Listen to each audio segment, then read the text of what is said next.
তোমরা সমাজের নেতা হয়ে যারা তোমাদের প্রজার উপরে জুলুম করতেছো, ভালো করে শুনে রাখো, আমি আল্লাহ পাক রব্বুল আলামিন ইতিপূর্বে জালেমদেরকে জুলুম করার কারণে, মাজলুমদের উপরে জালেমরা জুলুম করার কারণে আমি আল্লাহ পাক রব্বুল আলামিন অনেক গ্রাম, অনেক দেশকে এই দুনিয়াতে, পৃথিবী থেকে নিচ্ছিন্ন করে দিয়েছে। জোরে বলেন নাউজুবিল্লাহ।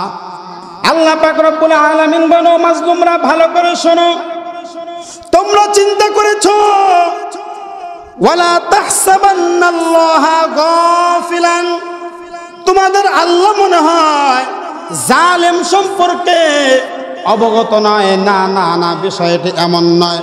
তোমাদের আল্লাহ জালেম সম্পর্কে ভালোভাবে অবগত আছে। দুনিয়াতে যেই জালেমরা মাজলুমের উপরে জুলুম করতেছে, যেই জুলুম করতেছে, যেই কায়দায় জুলুম করতেছে, যেখানে জুলুম করতেছে, ওয়ালা তাহসাবান্নাল্লাহা গাফিলান আম্মা ইয়ামালুজ যালিমুন। আল্লাহ পাক রব্বুল আলামিন বলেন আম্মা ইয়ামালুজ যালিমুন, তোমাদের আল্লাহ জালেমের জুলুম সম্পর্কে ভালোভাবে জানে। জোরে বলেন সুবহানাল্লাহ। আশহাদু আল্লা ইলাহা ইল্লাল্লাহু ওয়াহদাহু লা শারীকা লাহ ওয়া আশহাদু আন্না মুহাম্মাদান আবদুহু ওয়া রাসূলুহু। أما بعد فأعوذ بالله من الشيطان الرجيم. بسم الله الرحمن الرحيم. ولا تحسبن الله غافلا عما يعمل الظالمون. وقال رسول الله صلى الله عليه وسلم الظلم ظلمات يوم القيامة أو كما قال عليه الصلاة والسلام. সকলে মোহাব্বতে জবান খুলে মদিনা ওয়ালার প্রেমকে অন্তরে নিয়ে দুরুদে ইব্রাহিম পড়ি। আল্লাহুম্মা সাল্লি আলা মুহাম্মাদ ওয়া আলা আলি মুহাম্মাদ কামা সাল্লাইতা আলা ইব্রাহিম ওয়া আলা আলি ইব্রাহিম إنك حميد مجيد. اللهم بارك على محمد وعلى آل محمد كما باركت على إبراهيم وعلى آل إبراهيم إنك حميد مجيد. প্রভু গো তুমি তো সবই দেখো, আর কত ধৈর্য ধরিব, ওদের অত্যাচার সহে না, আমাদের কি বিজয় দিবে না। প্রভু গো তুমি তো সবই দেখো, আর কত ধৈর্য ধরিব, ওদের অত্যাচার সহে না, আমাদের কি বিজয় দিবে না। আলহামদুলিল্লাহ, সমস্ত প্রশংসা মহান রব্বুল আলামিনের দরবারে। যেই মহান রব্বুল আলামিন আমাদেরকে বিগত জুমার ন্যায় এই জুমায়ও তার মহান হুকুম পবিত্র জুমার নামাজ আদায় করার জন্য পৃথিবীর শ্রেষ্ঠতম স্থান আল্লাহর ঘর মসজিদে আগে আগে আসবার এবং বসবার তৌফিক দিয়েছেন। এই জন্য আমরা সকলেই হৃদয়ের গহীন থেকে শুকরিয়া আদায় করে বলি আলহামদুলিল্লাহ। লক্ষ কোটি দুরূদ ও সালাম আকায়ে নামদার তাজদার মদিনা মরুদুলাল মুহাম্মদ মুস্তাফা, সকলে জবান খুলে বলি সাল্লাল্লাহু আলাইহি ওয়াসাল্লাম। সম্মানিত মুসল্লিবৃন্দ, আমরা আলোচনা করছিলাম জালিমের জুলুম সম্পর্কে। তারই ধারাবাহিকতায় গত জুমায় আমরা আলোচনা করেছি জুলুম হলো 3 প্রকার। নাম্বার 1 আল্লাহর সাথে জুলুম করা, নাম্বার 2 নিজের উপরে জুলুম করা, নাম্বার 3 আল্লাহর সৃষ্টির উপরে জুলুম করা। এই 3 প্রকার জুলুমের সাথে যদি কোনো ব্যক্তি জড়িত থাকে, গত জুমায় বলেছিলাম তার দুনিয়াও শেষ, আখেরাতেও শেষ।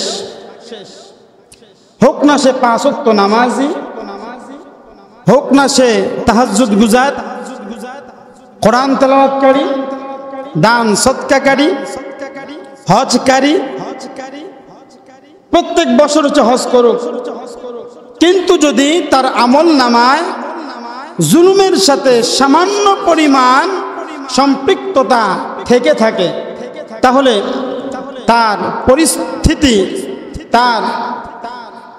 পরিস্থিতি অনেক ভয়াবহ হবে দুনিয়া এবং আখেরাত। সম্মানিত মুসল্লিবৃন্দ, গত জুমায় বলেছিলাম, বিস্তারিত আলোচনা করতে পারি নাই জুলুম সম্পর্কে। শুধু 3 প্রকার জুলুম বলেই সময়ের সংক্ষিপ্ততার কারণে ইচ্ছা না থাকা সত্ত্বেও বয়ানের ইতি টানতে হয়েছে। সম্মানিত উপস্থিতি, আমরা যে জুলুমগুলো দুনিয়ার মধ্যে করি, যারা মাজলুম আছে, অথবা আপনি নিজে নিজেই চিন্তা করুন যে আমি আল্লাহর সাথে জুলুম করতেছি, আমি একজন জালেম। আমি কি বলেন? আমি একজন জালেম। এই যে আমি আমার সাথে জুলুম করতেছি, এটা মনে হয় আল্লাহ জানে না। মানুষের ধারণা একজন মানুষ জুলুম কখন করে? যখন সে বোঝে আমাকে কেউ দেখতেছে না, আমাকে কেউ ধরপাকড় করবে না, আমার শক্তির কাছে অন্য কারো শক্তি টিকবে না, তখনই একজন মানুষ জুলুম করে। কথা বলেন ঠিক কিনা? যখন আপনি আপনার সাথে জুলুম করবেন, 5 ওয়াক্ত নামাজ না পড়বেন, ভালো কাজ না করবেন, তখন আপনি আপনার সাথে জুলুম করতেছেন। এর মানে হলো আপনি আল্লাহর হুকুমগুলোকে পালন না করার কারণে আপনি আল্লাহর সাথেও জুলুম করতেছেন। কথা বলেন ঠিক কিনা? আল্লাহর বিধিবিধান লঙ্ঘন করার কারণে আল্লাহ পাক রব্বুল আলামিন যেইভাবে আপনাকে চলতে বলেছেন সেইভাবে না চলার কারণে আপনি আল্লাহর সাথে জুলুম করতেছেন, আপনি আপনার নফসের উপরে জুলুম করতেছেন। তার মানে আপনি একজন জালেম। আবার আল্লাহ পাক রব্বুল আলামিনের সৃষ্টির উপরে জুলুম করে আপনি জালেমের খাতায় নাম লেখাইছেন। আল্লাহ পাক রব্বুল আলামিন দুনিয়াতে পবিত্র কুরআনুল কারীমের মধ্যে বলেন, ও দুনিয়ার মানুষ ভালো করে শোনো, যারা মাজলুম আছো, যারা অত্যাচারিত হয়েছ, তোমরা ধারণা করতেছো আল্লাহ পাক রব্বুল আলামিন মনে হয় এই যে আমি অত্যাচারিত হয়েছে, আল্লাহ পাক রব্বুল আলামিন মনে হয় আমাকে দেখেন না। ধারণা হতে পারে কি পারে না? কারণ একজন মানুষ যখন জুলুমের শিকার হয়, তার সর্বস্ব যখন সে সব কিছু হারিয়ে ফেলে, লিমিটকে ক্রস করে ফেলে, তখন সে চিন্তা করে আমার আল্লাহ মনে হয় আমাকে দেখে না। আল্লাহ পাক রব্বুল আলামিন পবিত্র কুরআনুল কারীমের মধ্যে বলেন, ওয়ালা তাহসাবান্নাল্লাহা গাফিলান আম্মা ইয়ামালুল যালিমুন। আল্লাহু আকবার। আল্লাহ পাক রব্বুল আলামিন বলো মাজলুমরা ভালো করে শোনো, তোমরা চিন্তা করেছো ওয়ালা তাহসাবান্নাল্লাহা গাফিলান, তোমাদের আল্লাহ মনে হয় জালেম সম্পর্কে অবগত নয়। না না না, বিষয়টি এমন নয়। তোমাদের আল্লাহ জালেম সম্পর্কে ভালোভাবে অবগত আছে। দুনিয়াতে যেই জালেমরা মাজলুমের উপরে জুলুম করতেছে, যেই জুলুম করতেছে, যেই কায়দায় জুলুম করতেছে, যেখানে জুলুম করতেছে, ওয়ালা তাহসাবান্নাল্লাহা গাফিলান আম্মা ইয়ামালুজ জালিমুন। আল্লাহ পাক রব্বুল আলামিন বলেন আম্মা ইয়ামালুজ জালিমুন, তোমাদের আল্লাহ জালেমের জুলুম সম্পর্কে ভালোভাবে জানে। জোরে বলেন সুবহানাল্লাহ। সম্মানিত উপস্থিতি, অতএব নিজের উপরে কখনো জুলুম করা যাবে না। আল্লাহ পাক রব্বুল আলামিনের উপরে কখনো জুলুম করা যাবে না। আল্লাহ পাকের স্রষ্টার উপরে, আল্লাহ পাকের সৃষ্টির উপরে কখনো জুলুম করা যাবে না।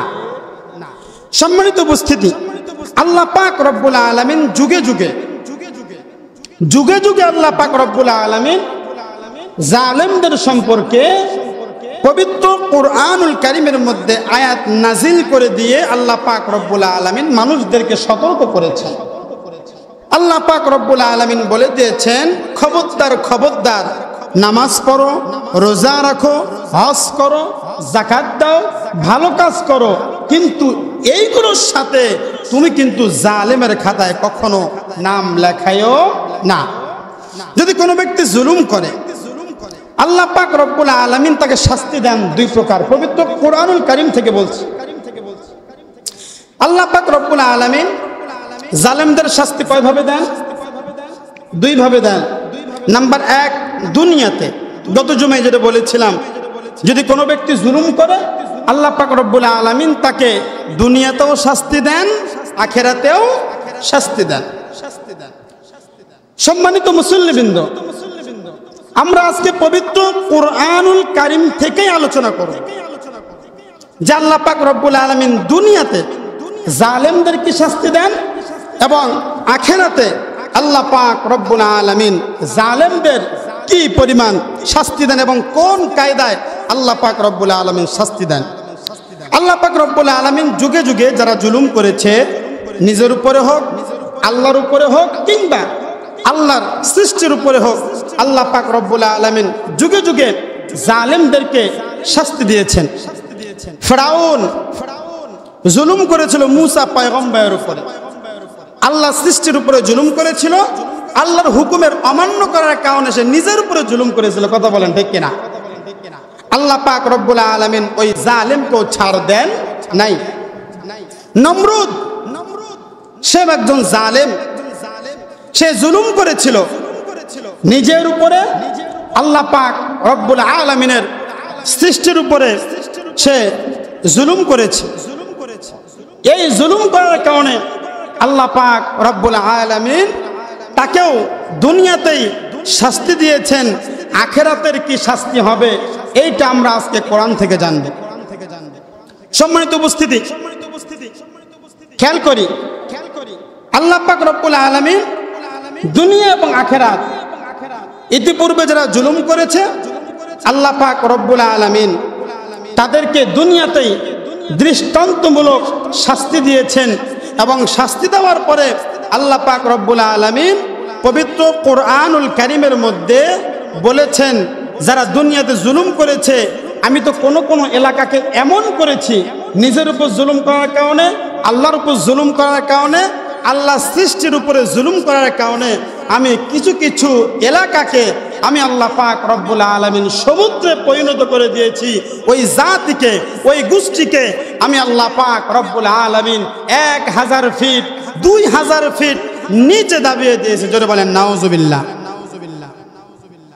আল্লাহ পাক রব্বুল আলামিন জুলুম কখনো সহ্য করেন না। সম্মানিত উপস্থিতি, এখন আমরা জানবো জুলুম কয়ভাবে এবং কিভাবে মানুষ জুলুম করে। এই জুলুমটা হতে পারে রাজার পক্ষ থেকে প্রজার উপরে, প্রজার পক্ষ থেকে রাজার উপরে, প্রজার উপর থেকে, প্রজার পক্ষ থেকে রাজার উপরে হতে পারে, রাজার পক্ষ থেকে প্রজার উপরে জুলুম হতে পারে। কখনো বা এই জুলুমটা পারিবারিকভাবে হতে পারে। আপনি একজন পরিবারের কর্তা, আপনি একজন বাবা, আপনার পক্ষ থেকে মেয়ের উপরে জুলুম হতে পারে, তার মানে আপনি একজন জালেম। আপনার পক্ষ থেকে আপনার বাবা মার উপরে জুলুম হতে পারে, তার মানে আপনি একজন জালেম। বাবা মার পক্ষ থেকে সন্তানের উপরে জুলুম হতে পারে, তার মানে আপনি একজন জালেম। বাবা জালেম হয় কিভাবে? যেই বাবা এত কষ্ট করে সন্তানকে বড় করলো, মা 10 মাস 10 দিন গর্ভে ধারণ করে একজন সন্তানকে পৃথিবীতে নিয়ে আসলো, সেই বাবা মা আবার জালেম হয় কিভাবে হয়? আপনি আপনার সম্পত্তি সমভাবে সমান পরিমাণ যদি সব সন্তানদের মাঝে না বন্টন করে দেন, তার মানে আপনি বাবা হয়েও একজন জালেম। কথা বলেন ঠিক কিনা? শুধু যে রাজা প্রজাদের উপর জুলুম করে আমরা খালি এইটাই ভাবি, তাই না? বিষয়টা তো এমন নয়। প্রত্যেকটা ঘরে ঘরে আজকে জুলুম চলতেছে। কথা বলেন ঠিক কিনা? আমরা যদি ক্লিয়ার হই তাহলে দেখব পারিবারিকভাবে শুরু করে একদম রাষ্ট্রীয়ভাবে আন্তর্জাতিক মহল থেকেও জুলুম চলতেছে। সম্মানিত উপস্থিতি, এই জন্য কোনোভাবেই আমরা আজকে জুলুমের খাতায়, জালেমদের তালিকায় আমরা কখনো নাম লেখাবো না। সম্মানিত উপস্থিতি, একটা কথা খেয়াল করি, এই যে আমরা গত জুমায় বলেছিলাম, আমরা বিভিন্ন জায়গায় একজন আরেকজনের নামে গীবত করি, ওইটাও কিন্তু জুলুমের মধ্যে পড়ে যাবে। আপনি যদি একজন ভাই হয়ে আরেক ভাইয়ের নামে বদনাম করেন, কি করেন? গীবত করেন। গীবত আমাদের সমাজের মধ্যে আছে কি নাই? আছে না? অনেক পরিমাণে আছে। আপনি গীবত করতেছেন, তার মানে আপনি আপনার ভাইয়ের হক নষ্ট করতেছেন। আপনি একজন দোকানদার, আপনি দোকানদার হয়ে যদি কাস্টমারকে ওজনে কম দেন, আপনি একজন জালেম। কথা বলেন ঠিক কিনা? আপনি যদি একজন ক্রেতা হয়ে আপনি বিক্রেতাকে, একজন দোকানদারকে জাল টাকা দেন, তার মানে আপনি একজন জালেম। জালেম প্রত্যেকটা ঘরে ঘরে আছে কি নাই? কথা বলেন আছে কি নাই? এই জন্য সম্মানিত উপস্থিতি, ভালো করে খেয়াল করি, সেটা হলো এই যে আজকে দেখছেন রাষ্ট্রের এত সম্পদ নষ্ট হয়েছে, হয় নাই? রাষ্ট্রের বহুত সম্পদ দুষ্কৃতিকারীরা নষ্ট করে ফেলেছে। এইটা ইসলাম সমর্থন করে? ইসলাম কখনো জ্বালাও পোড়াও এইটা সমর্থন করে না। যারা কোটা আন্দোলন করতেছে, আপনি কোটা আন্দোলন করেন, কিন্তু কোটা আন্দোলনের নামে আপনি কখনো রাষ্ট্রীয় সম্পদ নষ্ট করতে পারেন? কথা বলেন না কেন? রাষ্ট্রীয় সম্পদ তৈরি করতে একজন কৃষকের মাথা থেকে পা পর্যন্ত ঘাম আছে। কথা বলেন ঠিক কিনা? রাষ্ট্রীয় সম্পদ গড়তে, রাষ্ট্রীয় সম্পদ তৈরি করতে এই দেশের লক্ষ লক্ষ কোটি কোটি মানুষের ট্যাক্সের টাকা আছে। অতএব আপনি আন্দোলন করবেন, ভালো কথা, এইটা আপনার নৈতিক দায়িত্ব, এইটা গণতান্ত্রিক দেশ হিসেবে আপনার দায়িত্ব। আপনি আন্দোলন করবেন, কিন্তু আন্দোলনের নামে আপনার রাষ্ট্রীয় সম্পদ নষ্ট করবেন, এইটা কখনো আমরা সহ্য করব না। সম্মানিত উপস্থিতি, ভালো করে খেয়াল করি, রাষ্ট্রীয় সম্পদ আজকে নষ্ট হয়ে গিয়েছে। এইটা আমাদের সম্পদ, আমাদের ব্যথা লাগবে। মাননীয় প্রধানমন্ত্রী রাষ্ট্রীয় সম্পদ ধরে ধরে কান্নাকাটি করেছেন। কেন? এটা হলো শুধু আমাদের মাননীয় প্রধানমন্ত্রীর সম্পদ নয়, এটা আমাদেরও সম্পদ। কথা বলেন ঠিক কিনা? সম্মানিত উপস্থিতি, আমি বলতে চাই, যদি কোটা আন্দোলনকারীরা রাষ্ট্রীয় সম্পদ নষ্ট করে জুলুম করে থাকে, তাহলে তারা অবশ্যই জালেমের খাতায় তাদের নাম পড়ে যাবে। কথা বলেন ঠিক কিনা? কিন্তু যারা রাষ্ট্রীয় ক্ষমতার অপব্যবহার করে আমাদের ভাইদের উপরে নির্বিচারে গুলি করেছে, সেইটাও রাষ্ট্রীয়ভাবে জুলুম করেছে। কথা বলেন ঠিক কিনা? আমার ভাইয়েরা, আমার বন্ধুগণ, আপনি আজকে রাষ্ট্রীয় সম্পদ নষ্ট হওয়ার কারণে আপনি কান্নাকাটি করছেন, অথচ এই রাষ্ট্রীয় সম্পদ পুরো পৃথিবীর সম্পত্তি এক জায়গায় করলেও একটা জীবনের সমপরিমাণ হবে না। আমার ভাইয়েরা, আমার বন্ধুগণ, রাষ্ট্রীয় সম্পদ নষ্ট হয়েছে, আপনি ইচ্ছা করলে আবারও 4 বছর 5 বছরে এর চাইতে আরো ভালোভাবে রাষ্ট্রীয় সম্পদ ঠিক করতে পারবেন। কিন্তু যে বোন তার ভাইকে হারিয়েছে, সেই বোন তার ভাইকে আর ফিরে পাবে না। যে অভাগিনী মা তার সন্তানকে হারিয়েছে, সেই মা তার সন্তানকে আর ফিরে পাবে না। অতএব যারা এই জুলুম করতেছে আমরা তাদের নিন্দা করি, কথা বলেন ঠিক কিনা? আমরা সাধারণ জনগণ আমরা শান্তিতে ভালোভাবে এই বাংলাদেশে বসবাস করতে চাই, কথা বলেন ঠিক কিনা?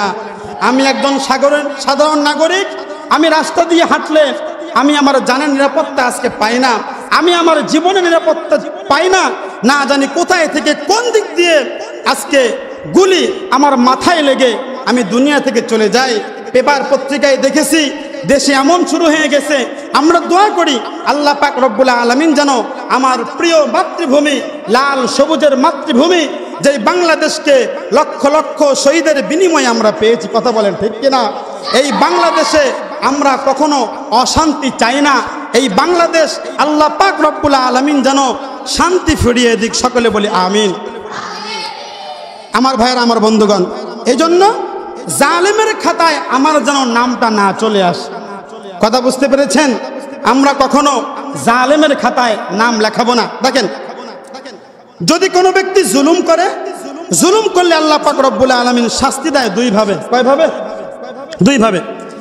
আল্লাহ পাক রব্বুল আলামিন পবিত্র কোরআনুল কারীমের মধ্যে বলেন, ওয়াকাম কসমনা মিন ক্বরিয়াতিন কানাত যালিমাতাও ওয়া আনফা'না মিন বা'দিহা কওমান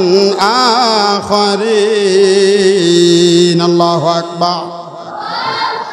আল্লাহ পাক রব্বুল আলামিন বলেন, ও দুনিয়ার জালেমরা, ভালো করে শোনো, যারা তোমরা স্বামী হয়ে স্ত্রীর উপরে জুলুম করতেছ, যারা তোমরা বাবা হয়ে সন্তানের উপরে জুলুম করতেছ, যেই সন্তানরা সন্তান হয়ে বাবার উপরে জুলুম করতেছ, তোমরা সমাজের নেতা হয়ে যারা তোমাদের প্রজার উপরে জুলুম করতেছ, ভালো করে শুনে রাখো, আমি আল্লাহ পাক রব্বুল আলামিন ইতিপূর্বে জালেমদেরকে জুলুম করার কারণে, মাজলুমদের উপরে জালেমরা জুলুম করার কারণে আমি আল্লাহ পাক রব্বুল আলামিন অনেক গ্রাম, অনেক দেশকে এই দুনিয়াতে পৃথিবী থেকে নিচ্ছিন্ন করে দিয়েছে। জোরে বলেন নাউজুবিল্লাহ।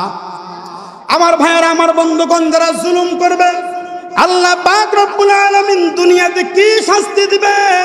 পবিত্র কোরআনুল কারীমের মধ্যে আল্লাহ পাক রব্বুল আলামিন বলেন, ওয়ালাউ তারা ইয ইয়াতাওয়াফাল্লাযীনা কাফারুল মালাইকাতা ইয়াদরিবুনা বুজুহাহুম ওয়া আদবারহুম ওয়া যুকু আযাবাল হারিক। আল্লাহু আকবার। আল্লাহ পাক রব্বুল আলামিন বলেন, ও জালেমরা, ভালো করে শুনে রাখো, যারা তোমরা আজকে দুনিয়াতে জুলুম করতেছো মাজলুমের উপরে, আল্লাহ পাক রব্বুল আলামিন পবিত্র কোরআনুল কারীমের মধ্যে বলেন, দুনিয়াতে জুলুম করা খুব সহজ, কিন্তু মৃত্যুর সময় তোমার যেই শাস্তি আল্লাহ পাক রব্বুল আলামিন দিবেন, আপনারা শুনলে অবাক হয়ে যাবেন। যেই জালেম এই দুনিয়াতে জুলুম করবে মাজলুমদের উপরে, আল্লাহ পাক রব্বুল আলামিন বলেন, তার যখন মৃত্যুর সময় ঘনিয়ে আসবে, আল্লাহ পাক রব্বুল আলামিন তার সামনে যখন নাকি আজরাইলকে পাঠায়া দিবেন, আজরাইলকে পাঠানোর পর ওই আজরাইলকে দেখে জালেমের চোখ 2টা বড় বড় হয়ে যাবে। জোরে বলেন নাউজুবিল্লাহ।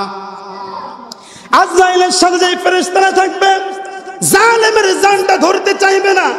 একজন জালেমের লাশ দুনিয়া বহন করতে চায় না। নাউজুবিল্লাহ বলেন। যে জালেম, ওই জালেমকে জমিনও বদদুয়া দেয়। নাউজুবিল্লাহ। যেই জমিনে হাঁটতেছেন, এই জমিনও জালেমকে লানত দেয়। তুই জালেম, দুনিয়ায় থাকার তোর কোনো অধিকার নাই। আসমান লানত দেয়, তুই জালেম, আমার ছায়ার নিচে তোর থাকার কোনো অধিকার নাই। শ্বাস প্রশ্বাস এইটাও জালেমকে লানত দেয়। তোর মতো জালেম দুনিয়া থাকার কোনো অধিকার নাই। তুই নিজের উপর জুলুম করেছিস, আল্লাহর উপর জুলুম করেছিস, আল্লাহর সৃষ্টির উপরে জুলুম করেছিস। অতএব দুনিয়াতে থাকার তোর কোনো অধিকার নাই। আমার ভাইয়েরা, আমার বন্ধুগণ, কোন ফেরেশতা একজন জালেমের জানটা ধরতে চাইবে না। হাদিস শরীফের মধ্যে আসছে, আল্লাহ পাক রব্বুল আলামিন ওই ফেরেশতাদের হাতে লোহার এরকম ভাবে একটা খাঁচা দিয়ে দিবেন। কিসের খাঁচা? লোহার খাঁচা দিয়ে দিবেন। যে লোহার খাঁচার মধ্যে একজন জালেমের রূহটা নিয়ে ফেরেশতারা চলে যাবে তাড়াতাড়ি জাহান্নামের ভিতরে তাকে শাস্তি দেওয়ার জন্য। জোরে বলেন নাউজুবিল্লাহ। সম্মানিত উপস্থিতি, অতএব জালেমের শাস্তি খুব ভয়াবহ। এই জন্য আমরা আল্লাহর ইবাদতে সবসময় মগ্ন থাকবো তো ইনশাআল্লাহ। আল্লাহ পাক রব্বুল আলামিন আমাদের হাত দিয়েছেন, আমাদের জবান দিয়েছেন, আমাদের পা দিয়েছেন। এই জবান দিয়ে কাউকে কখনো গালি দিব না।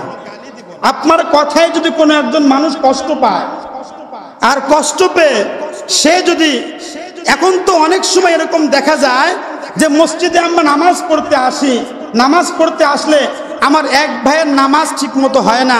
না হতেই পারে সে তো আর মাদ্রাসায় পড়ে নাই, কথা বলেন ঠিক কিনা? সে তো একজন হুজুরের সামনে বসে বসে 5 ওয়াক্ত নামাজ কেমনে পড়তে হয় সেইটাও জানে না। সে তো আলিফ বা তা সা থেকে শুরু করে ইয়া পর্যন্ত পড়ে নাই, আমপারাও পড়ে নাই, কোরআন শরীফও পড়ে নাই। তার সূরা কিরাত ভুল হইতেই পারে, কথা বলেন ঠিক কিনা? কিন্তু নামাজ শেষ না হতেই তাকে আপনি ধরে ফেলবেন, তোর নামাজ হয় না। আপনি কি জুলুম করছেন না তার উপরে? সে যদি আজকে মসজিদ ত্যাগ করে এর দায়ভার কে নেবে? কথা কি বুঝতে পারছেন? শুনতে যদি আপনাদের খারাপ লাগতেছে, যদি একজন নামাজে ভুল করে, আমরা নামাজের পরে তাকে ডাকবো, ডেকে বলবো, ভাই আপনি যে নামাজটা পড়েছেন সেজদাটা এইভাবে না এইভাবে দিতে হয়, রুকুটা এইভাবে না এইভাবে দিতে হয়, তাকবীরে তাহরিমা এইভাবে নয় এইভাবে দিতে হয়। আপনি যদি সুন্দরভাবে তাকে বুঝিয়ে দেন, দেখবেন সে নামাজের প্রতি তার মহব্বত আরো বেড়ে যাবে। কথা বলেন ঠিক কিনা? আমার ভাইয়েরা, আমার বন্ধুগণ, অতএব মসজিদের মধ্যে যারা আসবে, আমরা কখনো আমাদের কথার দ্বারা আমার আরেক মুসল্লি ভাইকে কখনো কষ্ট দেব না। বুঝতে পেরেছেন? কারণ যদি কোনোভাবে আমার নামটা জালেমের খাতায় চলে যায়, আল্লাহ পাক রব্বুল আলামিন মৃত্যুর সময় আমাকে শাস্তি দিবেন অনেক ভয়াবহ। কথা বলেন ঠিক কিনা? দুনিয়াতে শাস্তি সংক্ষিপ্ত করতেছি, যেহেতু এই সম্পর্কে আলোচনা আজকের জুমা সহকারে 3 জুমা পর্যন্ত চলছে। ইনশাআল্লাহ আজকেই জুলুম সম্পর্কে আলোচনার ইতি টানব। সম্মানিত উপস্থিতি, আল্লাহ পাক রব্বুল আলামিন কিয়ামতের দিন, দুনিয়ার শাস্তি তো সামান্য শাস্তি, কথা বলেন ঠিক কিনা? এই দুনিয়াতে জুলুম করার কারণে যদি আপনি জালেমের খাতায় আপনার নামটা চলে যায়, তাহলে দুনিয়াতে আল্লাহ পাক রব্বুল আলামিন এই শাস্তি দিবেন। কিন্তু মৃত্যুর পর দুনিয়াতে আমরা বাঁচি কয় বছর? 60 থেকে 65 বছর। কেউ বা আগে আগে মারা যায়, যায় কি যায় না? কেউ বা দুনিয়াতে 20 বছর, 25 বছর, 30 বছর দুনিয়াতে জীবিত থাকে, এরপরে দুনিয়া থেকে মারা যায়। কিন্তু মৃত্যুর পরে আমার যে জীবনটা আসতেছে, এই জীবনের শুরু আছে কিন্তু শেষ নাই। শেষ আছে বলেন? অফুরন্ত জীবন। আল্লাহ পাক রব্বুল আলামিন জালেম সম্পর্কে বলতেছেন, কাল কঠিন কিয়ামতের ময়দানে আল্লাহ পাক রব্বুল আলামিন জালেমদেরকে কি পরিমাণ শাস্তি দিবেন শুনলে আপনারা অবাক হয়ে যাবেন। আল্লাহ পাক রব্বুল আলামিন পবিত্র কোরআনুল কারীমের মধ্যে বলেন, ইন্নামা ইউআখিরুহুম লিয়াউমিন তাশখাসু ফীহিল আবসার। আল্লাহ পাক রব্বুল আলামিন পবিত্র কোরআনুল কারীমের মধ্যে বলেন, কাল কঠিন কিয়ামতের ময়দানে এক একজন জালেম আল্লাহ পাক রব্বুল আলামিন তাদেরকে এমন ভাবে তুলবেন, তাদের চোখ 2টা ফুটন্ত থাকবে, তার মানে তাদের চোখ 2টা বাইরের দিকে বের হয়ে যাবে। জোরে জোরে বলেন নাউজুবিল্লাহ। আল্লাহ পাক রব্বুল আলামিন একজন জালেমকে কিয়ামতের কঠিন ময়দানের মধ্যে আল্লাহ পাক রব্বুল আলামিন তার চোখ 2টা বাইরে বের করে দিবেন, যাতে করে দুনিয়ার মানুষগুলো কিয়ামতের ময়দানে ওঠার পরে ওদেরকে দেখেই চিনতে পারে এই ব্যক্তি জালেম ছিল। তাহলে চিন্তা করে দেখেন আপনার শাস্তি সামনে আরো কত ভয়াবহ হতে চলেছে। জোরে বলেন নাউজুবিল্লাহ। মৃত্যুর পরে আল্লাহ পাক রব্বুল আলামিন যখন আপনাকে কিয়ামতের ময়দানে দণ্ডায়মান করবেন, ওই মুহূর্তের মধ্যে জালেমরা দেখবে ইন্নামা ইউআখিরুহুম লিয়াউমিন তাশখাসু ফীহিল আবসার, কিয়ামতের ময়দানে তারা দেখবে তাদের চোখ আছে এখানে নয়, চোখ দুইটা বাইরে বের করা। কোথায় বের করা? নাউজুবিল্লাহ বলেন না একবার করে। কোথায় বের করা? বাহিরের দিক বের করা। কেন? এই জন্যই দুনিয়ার সাধারণ আরো মানুষগুলো যেন দেখে বুঝতে পারে এই ব্যক্তি দুনিয়াতে জুলুম করেছে, হয়তোবা নিজের উপরে করেছে, না হইলে আল্লাহর উপরে করেছে, না হলে আল্লাহর সৃষ্টির উপরে জুলুম করেছে। সম্মানিত উপস্থিতি, এই জন্য আমরা কখনো জালেমের খাতায় আমাদের নামগুলোকে লেখাবো না। রাসূল করিম সাল্লাল্লাহু আলাইহি ওয়াসাল্লাম হাদিস শরীফের মধ্যে বলেন, আয-যুলমু যুলুমাতুই ইয়াউমাল কিয়ামাহ। আল্লাহ পাক রব্বুল আলামিন জালেমদেরকে কিয়ামতের ময়দানে অন্ধকারের মধ্যে রেখে দিবেন, আর দুনিয়ার মানুষগুলো দেখে টের পাবে এই মানুষগুলো দুনিয়াতে জুলুম করেছে। জোরে বলেন নাউজুবিল্লাহ। সম্মানিত উপস্থিতি, আল্লাহ পাক রব্বুল আলামিন, আর আমরা কখনো নিজের উপরে জুলুম করব, আল্লাহর উপরে জুলুম করব, আল্লাহর সৃষ্টির উপরে জুলুম করব না। সম্মানিত উপস্থিতি, এই জুলুমটা পারিবারিক দিক দিয়ে হোক আর যেই দিক দিয়ে হোক, আমরা যারা পরিবার চালাই আমরা খেয়াল রাখবো আমি একজন স্বামী হয়ে আমার স্ত্রীর উপরে যেন আমার জুলুম না হয়ে যায়, আমি একজন বাবা হয়ে যেন আমার সন্তানদের উপরে জুলুম না হয়ে যায়। আজকে আমাদের কাছে অনেক, আমাদের কাছে বিচার তো না, আমাদের কাছে মাসআলা জানতে আসে যে হুজুর আমার বাবা তো আমাকে সম্পত্তি সমভাবে বন্টন করে দেয় নাই, তাহলে এখন কি হবে? বিচার না, মাসআলা জানতে চায়। যেই বাবা তার সন্তানদেরকে সম্পত্তি সমভাবে বন্টন করে দেয় না, সেই বাবা কিয়ামতের ময়দানে আল্লাহর কাছে একজন জালেম হয়ে দাঁড় হবে। জোরে বলেন নাউজুবিল্লাহ। আপনি পরিবারের বড় ভাই, আপনার উপরে অনেক দায়িত্ব আছে, অতএব আপনি আপনার দায়িত্ব সঠিকভাবে পালন করবেন, যাতে করে আপনি জালেমের খাতে আপনার নামটা না চলে যায়। আল্লাহ পাক রব্বুল আলামিন আমাদের সকলকে জুলুম করা থেকে বিরত রাখুক, সকলে বলি আমিন। আমরা আমাদের দেশের জন্য দোয়া করি, আল্লাহ পাক রব্বুল আলামিন যেন আমাদের লাল সবুজের এই দেশকে পরিস্থিতি শান্ত করে দেয়, সকলে বলি আমিন। যারা দুনিয়া থেকে চলে গিয়েছে সহিংসতায়, আল্লাহ পাক রব্বুল আলামিন তাদেরকে শাহাদাতের মর্যাদা দান করুক, সকলে বলি আমিন। ওয়া আখিরু দাওয়ানা আলহামদুলিল্লাহি রাব্বিল আলামিন। যারা সুন্নত পড়ি নাই